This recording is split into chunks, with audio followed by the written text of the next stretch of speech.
Hey everyone, welcome to my new channel, 902 Gaming. You know, I've been thinking about doing YouTube videos for quite a while now, and last week I decided to take the plunge. So there's a couple of videos already on the channel, you can check them out after this one. But the video today is about, how I learned to get over Destiny 2 and sort of move on to other games, because Destiny 2 was consuming a lot of my time, and I started getting angry towards the end of the 100 hours that I had already put into it. And for an $80 game, putting 100 hours into anything, it's actually pretty good. And when I started realizing that, I sort of let Destiny 2 go. And I started to look back at some games that came out last year that I had picked up, but never really finished or never really got back into. So the video today is basically about that. There's some games now that if you're looking for something to play, I think you'll enjoy them. Especially if you're like me, you don't really, you're not really into like Monster Hunter or something like that.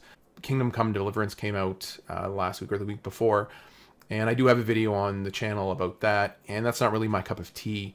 So these are some games that you may enjoy that came out around the same time as Destiny 2, Call of Duty, and also Star Wars Battlefront 2 if you're one of the few people that bought that. But hey, if you enjoy it, more power to you. I'm not here to judge anybody. So I hope you enjoy this video and stick around in the channel. Thanks. The Long Dark. The Long Dark, developed by Hinterland Studios, came out for early access on Steam all the way back in 2014, but was released on August 1st of last year on the PS4. There are two ways to play The Long Dark. First is a survival mode, which has no story and just has you attempt to survive each day. And the second is Wintermute, the first chapter in our story.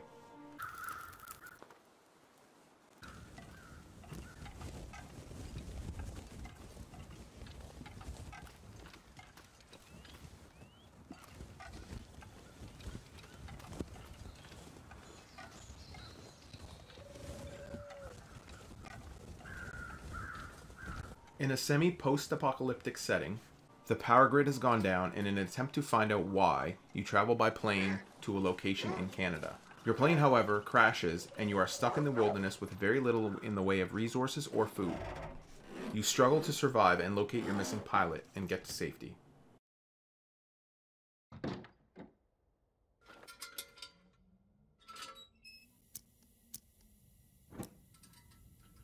Using your wits and a bit of luck, you scrounge up every bit of food and fuel you can find to make it through each day and each night.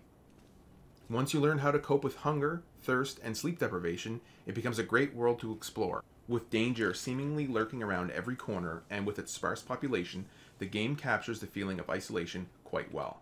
It's a game that forces you to play smart and think about every decision you make. And I love that. Just watch out for the wildlife.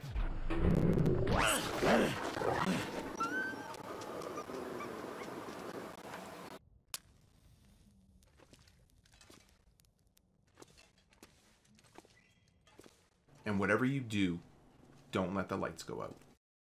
The Evil Within 2. It's Lily's doll. She's been here.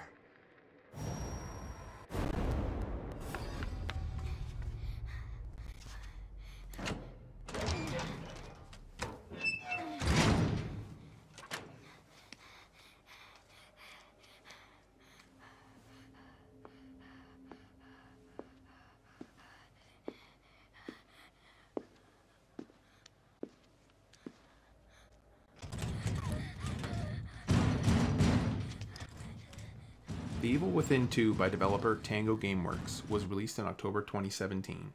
October was a busy time of year for new releases, if you remember, and this is one game you may have missed out on. I'll start off by saying that this is a game that you do not, I repeat, do not have to play through the first one to get the gist of what's going on. There's a great intro cutscene that pretty much tells you everything you need to know. Without revealing any spoilers, you play Sebastian in this third-person, open-world adventure horror searching for your daughter, Lily. The game feels very similar to Resident Evil and The Last of Us, where you explore, craft, and make your way through the world, mostly avoiding the creatures lurking about. When you do choose to engage the monsters, I found there was plenty of ways to go about it.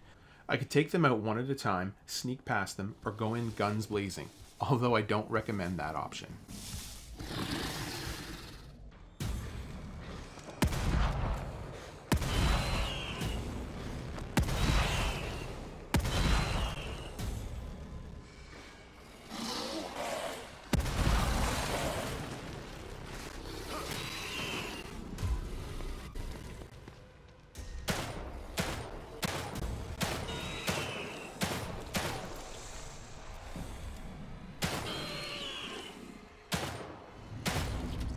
There is also a leveling system and a crafting system. While most of it is fairly standard, there is some element of player choice.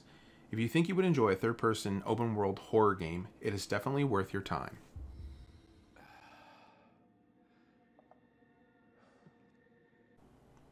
Hellblade Senna's Sacrifice. Hellblade Senna's Sacrifice by developer Ninja Theory was another title released in August of last year, and sometimes it doesn't get the respect it deserves. Being a self-described independent AAA game, Hellblade is inspired by Norse mythology and follows Senua, a warrior who must make her way to the gates of Helheim.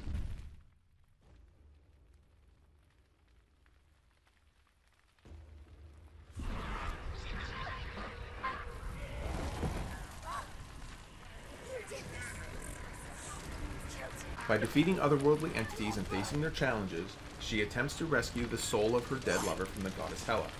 And in doing so, we learn that there is more to the story than we originally thought. She's going to die. She's...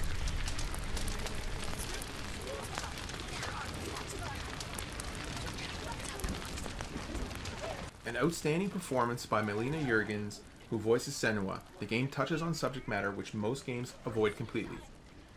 With a very compelling story arc and a great combat system, it is definitely one to check out.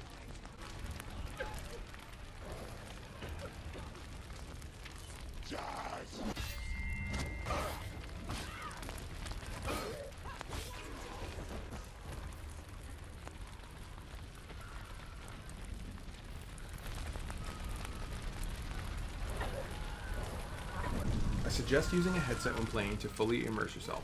There is nothing quite like this one. You say your world has collapsed. Good. Let it collapse, and have the courage to shed your tears. Raise your world.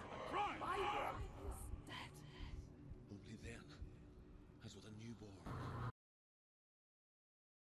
Here, I suck.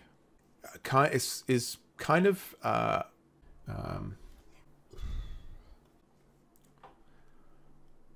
line, please. Is it off?